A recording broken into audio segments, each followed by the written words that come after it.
KFC is a massive empire consisting of more than 25,000 restaurants in over 145 countries and territories around the world. Their Kentucky Fried Chicken, flavored with a secret blend of 11 herbs and spices, has a heritage that dates back to 1939, when Colonel Sanders is said to have perfected his original recipe. But what if we told you that the franchise was built on a lie, and that Colonel Sanders would hate the food served at KFC today? Get ready to dive into a big, juicy bucket of controversy as we tell the finger-licking story behind KFC. Before we continue, make sure you give this video a thumbs up, subscribe, and hit the bell icon to be the first to be notified of new behind-the-business videos that we post every week. Now let's begin. KFC's official story. So, according to KFC's official marketing material, the story of Colonel Sanders and his revolutionary chicken recipe goes a little something like this. Harlan Sanders is born in the year 1890 in Indiana, USA. At age 13, he leaves home and goes out into the big wide world to make his fortune. What follows is a series of short-term jobs including farmer, steamboat pilot, railroad fireman, and insurance salesman. By the early 1930s, Sanders is running a service station in Corbin, Kentucky, and begins serving food to hungry customers, including fried chicken dishes that he used to eat while growing up. He buys a motel across the road and in 1939 perfects his secret fried chicken recipe containing 11 herbs and spices. In 1950, the Colonel adopts his iconic white suit look and 2 years later opens his first franchise outlet near Salt Lake City in Utah.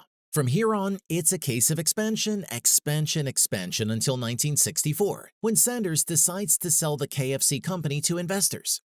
The Colonel's face stays as the KFC logo, and the booming chicken business makes him the second most recognizable celebrity in the world in 1976, according to an independent survey.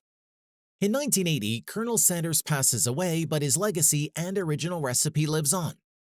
It's quite an inspiring story about working hard, never giving up and achieving success, even at a ripe old age. That's how it appears at first glance anyway. But if you look outside of the company's own version of the story, at Colonel Sanders' autobiography, for example, or his interview and other third-party accounts, there are many juicy facts and saucy details that seem to be missing from the original KFC heritage page. Saucy details. Some of these facts are actually quite endearing. Others are less so, and you can kind of understand why they would be omitted from a company page where the ultimate aim is to sell chicken. For instance, the fact that Harlan Sanders had a rough childhood and learned to cook as a necessity to feed himself and his younger siblings after his father died when Harlan was just 5 years old is not the kind of heavy subject matter you want to be reading alongside the latest menu items. KFC don't exactly want you to be sobbing into your 10-piece bucket either. With his mother having to go out to work, Sanders was left at home to feed his 3-year-old brother and newly born sister. Over the years, he began to make his own bread and learn to cook with vegetables and meat. Harlan didn't receive much of an academic education, but it was his self-taught skills in the kitchen that would one day bring him his fortune. In fact, Harlan quit school when he was 13 years old in 7th grade, mainly because of algebra. In his own words, "I went to school for 2 weeks, then I lost out in a wrestling match with algebra. Somebody had mixed the alphabet with figures. After that, I never could figure out what that algebra teacher was talking about, so I quit school." When his mother remarried, Harlan's stepfather didn't want him in the house, so the future colonel left home to go and work on a farm. He traveled around struggling to hold down a job, either being fired from positions or getting bored of them before finding something new. At one point, he even worked in obstetrics delivering babies. There was an incident where he helped carry a pregnant woman 2 miles to be picked up by an ambulance, possibly saving the woman's life. Unfortunately, the woman's baby died. Then, another time, a baby was named after Harlan when he rushed to fetch a doctor for a woman experiencing difficulties giving birth. Sanders recalls, "The husband pointed to me and said, 'Whatever the name of that man is there, that's what I want to call the baby.' So they called him Harlan." The colonel quit the baby business soon after. Upon taking over a Shell gas station on US Route 25, one day a customer came in and complained to Harlan Sanders that there was nowhere nearby to get a good meal. The light bulb dinged in Harlan's head, and he began serving ham, mashed potatoes, biscuits, and of course, fried chicken like he used to make in his youth. When his food game showed promise, Sanders opened more outlets and was made an honorary colonel by Kentucky Governor Ruby LaFoon. It should be noted here that LaFoon was notorious for giving out these titles and appointed a record number of Kentucky colonels during his time in office, for a wide variety of reasons. Sanders obviously took his own title to heart, though, and used it as his mascot persona to promote his delicious food. To be fair, using his image as the logo wasn't completely Colonel Sanders' idea. An employee called Dave Thomas played a significant role in KFC's early development, as not only did he encourage the Colonel to appear in advertisements and be the face of the brand, it was Thomas that also came up with the iconic red and white striped bucket. Don't feel too sorry for Thomas, though. He would later use his own expertise to create another massive food chain called Wendy's.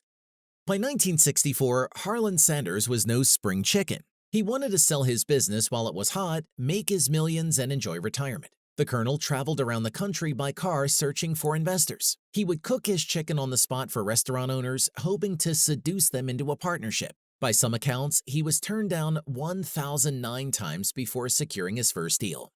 Through hard graft, he eventually built up a network of 600 franchises and was able to sell his company for $2 million, though he remained at first as a spokesperson. Now, those are some interesting details, but they're hardly scandalous. Well, how about this? Stolen recipe?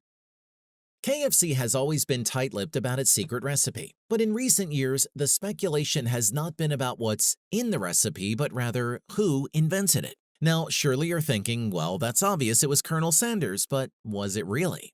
In 2019, Snopes published an article titled, "Did Colonel Sanders Steal the KFC Original Recipe from a Black Woman Named Miss Childress?" The article was based on a number of social media posts that had appeared earlier that year, along with a picture of a black woman who was presumed to be Miss Childress. Some people were claiming that Sanders had stolen his famous recipe from the domestic servant and only paid her $1,200 for the rights after the Childress family complained. This was deemed to be a very low amount considering the millions Sanders made and the billions KFC is now worth. As reported by Snopes, there is no actual record of any such payment being made, but supporters of the theory tend to point out the social and racial factors present at the time. In Joshua Ozerski's 2003 biography titled Colonel Sanders and the American Dream, the author states that anyone who knew anything of the South knew that no Kentucky colonel would have cooked a fried chicken in a Southern household. The chicken in prosperous Southern households, particularly in the colonel's era,